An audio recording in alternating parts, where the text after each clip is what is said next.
Голтка Божество. Приказни за виното.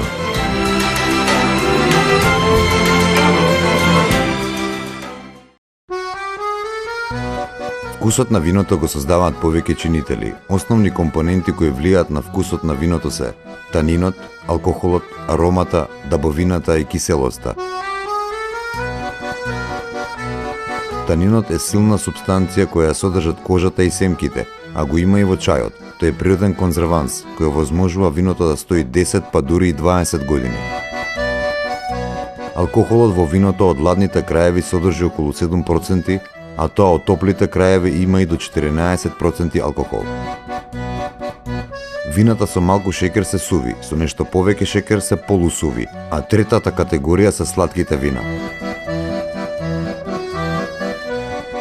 Аромата во виното дава различни вкусови, секогаш потсетува на некое овоше, чоколада, чад од цигари и слично. Овошјето во виното е различно, тоа зависи од видовите на грозје кои се употребени.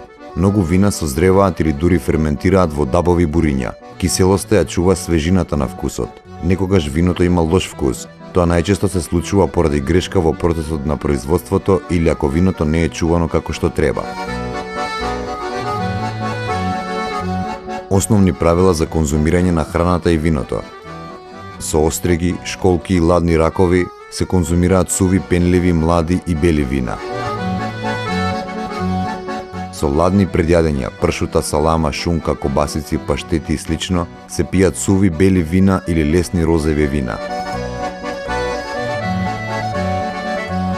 Со предјадења со јајца и месо или тестенини со сос од месо се пијат лесни црвени вина.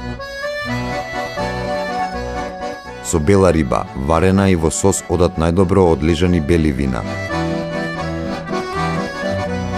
Со печена риба, пржена, похувана се пијат одлежани бели и лесни црни вина. Со риба на скара одговараат јаки бели и црни вина. Со светло месо, бела живина најдобро одговараат бели вина. Со темно месо, темна живина, црни вина.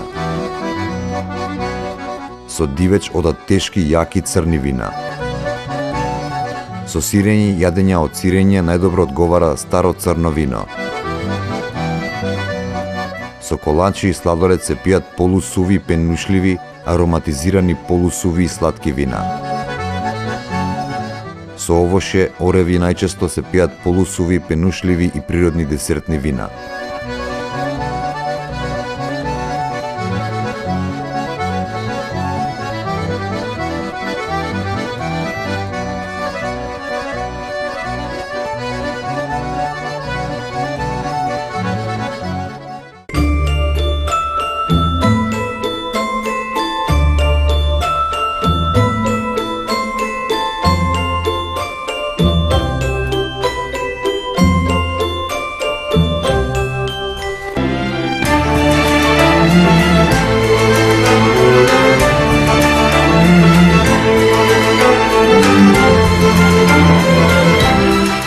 Голтка Божество.